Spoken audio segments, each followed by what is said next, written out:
নমস্কাৰ প্ৰথমে মই জেৰিনাই মোৰ আন এটা নতুন ভিডিঅ' লৈ আপোনালোক সকলোকে পুনৰবাৰ স্বাগতম জনালোঁ। আজি মই আপোনালোকৰ বাবে আন এটি নতুন টেষ্টি ৰেচিপি লৈ আগবাঢ়ি আহিছোঁ। আজি মই আপোনালোকৰ বাবে ষ্টিম এগ ৰেচিপি এটা লৈ আহিছোঁ, অৰ্থাৎ ভাপত দিয়া কণীৰ ৰেচিপি। ভাপত দিয়া কণীৰ এই তৰকাৰীখন খাবলৈ বহুত বেছিকৈ ভাল লাগে। আপোনালোকে বাৰু কণী ভাপত দি বনাই খাইছেনে? যদি নাই খোৱা মোৰ ভিডিঅ'টো ফলো কৰি এবাৰ বনাই খাই চাবচোন, বহুত বেছিকৈ ভাল লাগে আৰু বনাবলৈও একেবাৰে সহজ হয়। কণী নিশ্চয় সকলোৰে প্ৰিয় হয়। এনেকৈ যদি আপোনালোকে ভাপত দিয়া কণীৰ ৰেচিপি বনাই খায়, তেতিয়াহ'লে এই ৰেচিপিটো আপোনালোকৰ প্ৰিয় হৈ পৰিব। আহকচোন তেনেহ'লে বেছি দেৰি নকৰোঁ, আজি ভিডিঅ'টো আৰম্ভ কৰোঁ আৰু এয়া বনাবলৈ আমাক কি লাগিব চাওঁচোন আহক। ইয়াৰ বাবে মই 3টা ৰঙা পকা বিলাহী লৈ লৈছোঁ, 2টা পিঁয়াজ লৈছোঁ, 7 ফুটামান নহৰু লৈছোঁ, এডোখৰ আদা লৈছোঁ, 5টা কেঁচা জলকীয়া লৈছোঁ আৰু 2টা শুকান জলকীয়া লৈছোঁ।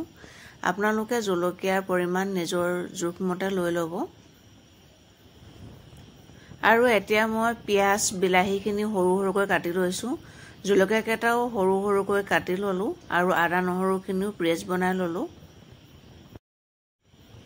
তাৰ পাছতে আমাক লাগিব আলু। মই ভাত বনাওঁতে আলু ভালকৈ ধুই দুফাল দুফাল কৰি ভাততে দি দিছিলোঁ বইল হ'বৰ কাৰণে। এয়া চাওকচোন ভাত লাগিয়ে আছে। এতিয়া আলুকেইটাৰ মই বাকলিখিনি বখলিয়াই ল'ম আৰু আলুকেইটাও সৰু সৰুকৈ কাটি ল'ম। আলু আপোনালোকে নিদিয়াকৈও বনাব পাৰে। মই আলু দিম বুলি ভাবিলোঁ কাৰণে ভাততে দিয়ে দিলোঁ। আলু নিদিয়াকৈ বনালেও অকল বিলাহী দি বনালেও খাবলৈ ভাল লাগে। আলুৰ বাকলিবোৰ বখলিয়াই ল'লোঁ আৰু আলু কিপিছো মই সৰু সৰুকৈ কাটি ল'লোঁ।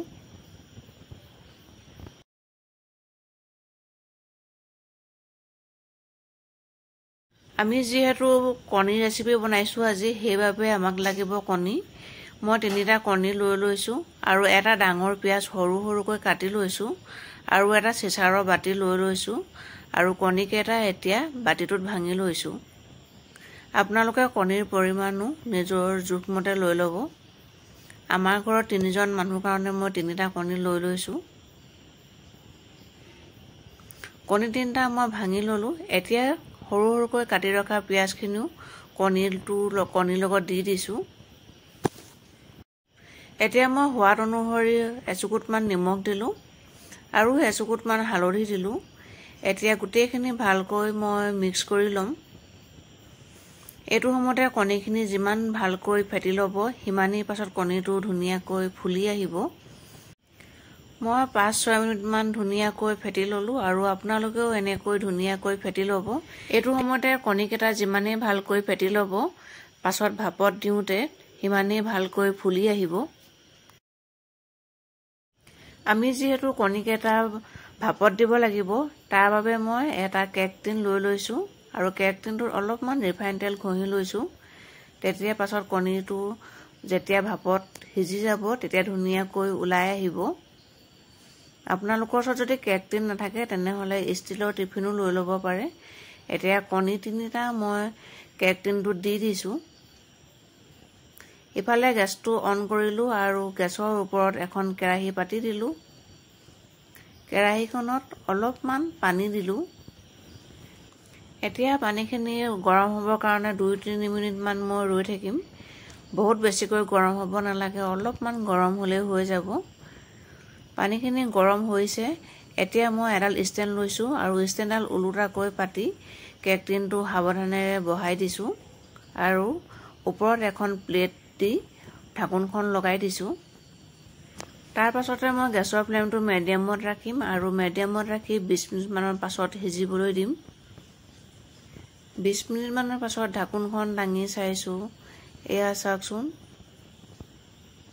একেবাৰে কেকৰ নিচিনা হৈছে। মই ওচৰৰ পৰা এবাৰ দেখাই দিছোঁ। চাওক, কাষবিলাক ধুনীয়াকৈ এৰাই আহিছে আৰু কণীখিনিও ধুনীয়াকৈ সিজি গৈছে। এতিয়া মই গেছৰ চুইচটো অফ কৰি দিম আৰু ঠাণ্ডা হ'বৰ কাৰণে নমাই থৈছোঁ। ইফালে মই গেছৰ ওপৰত আকৌ এখন কেৰাহী পাতি দিলোঁ। কেৰাহীখনত অলপমান তেল দিলোঁ তাতে আধা চামুচ পাঁচফোৰণ দিলোঁ।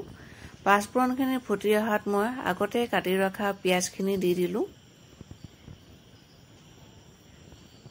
পিঁয়াজৰ লগতে আদা নহৰু পেষ্ট, জলকীয়াখিনিও দি দিলোঁ।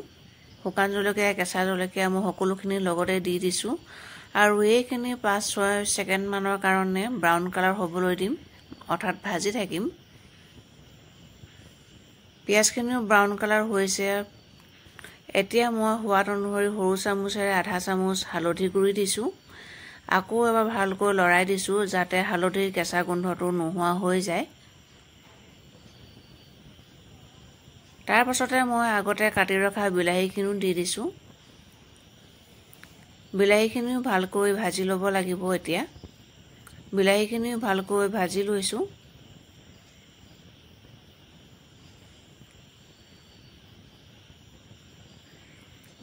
বিলাহীখিনি অলপ সিজোৱাৰ পাছত মই এয়া এচামুচ নিমখ দিলোঁ।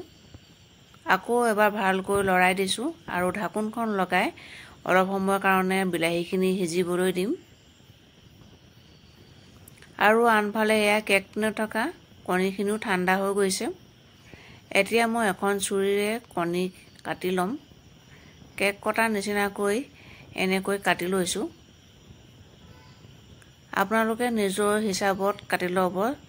কণীৰ চাইজটো যিমান ডাঙৰ কৰিব বিচাৰে সিমানটো জোখতে কৰি ল'ব।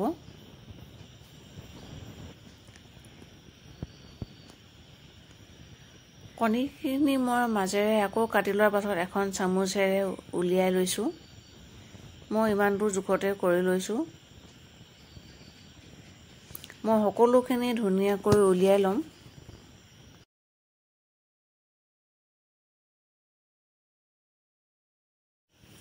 আনফালে মই গেছৰ ওপৰত থকা কেৰাহীখিনিৰ ঢাকনখন দাঙি চাইছোঁ। এয়া চাওকচোন, বিলাহীখিনি ধুনীয়াকৈ সিজিব ধৰিছে আৰু বিলাহী আৰু মছলাখিনি তেল এৰিব ধৰিছে।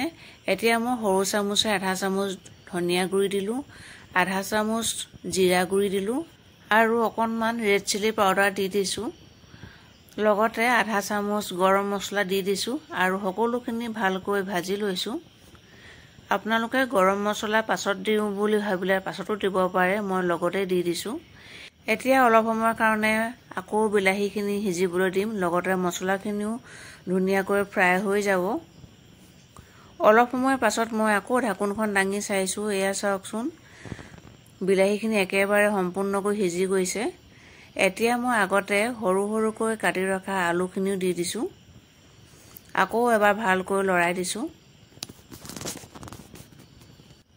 সকলোখিনি ভালকৈ লৰাই দিয়াৰ পাছত এয়া চাওকচোন, বহুত ধুনীয়া গোন্ধ এটা আহিছে।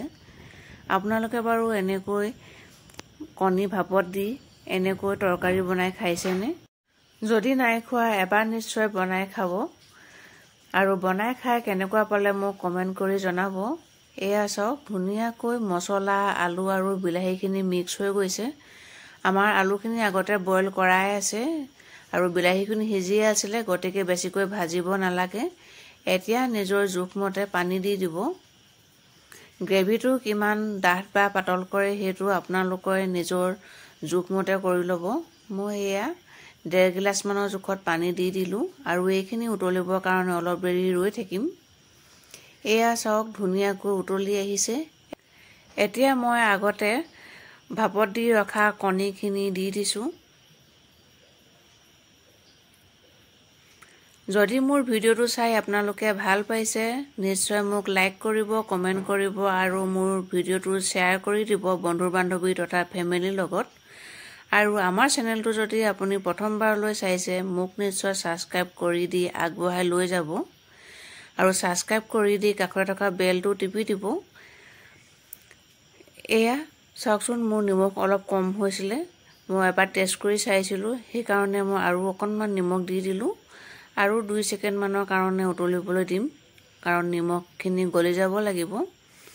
এয়া চাওক, নিমখখিনি গলি গ'ল, ধুনীয়াকৈ উতলি আহিছে। এতিয়া মই গেছৰ চুইচটো অফ কৰি দিম আৰু এটা বাতিলৈ নমাই ল'ম আৰু গৰমে গৰমে পৰিৱেশন কৰিম। ভিডিঅ'টো শেষলৈকে চোৱাৰ কাৰণে আপোনালোকক বহুত বহুত ধন্যবাদ জনালোঁ। আকৌ এটা নতুন ৰেচিপি ভিডিঅ'ৰ সৈতে আপোনালোকৰ লগত পুনৰ কথা পাতিম। তেতিয়ালৈকে ভালে থাকক, সুস্থ থাকক, সুখত থাকক, হাঁহি থাকক। তেনেহ'লে আজিলৈ আহিছোঁ। Bye bye.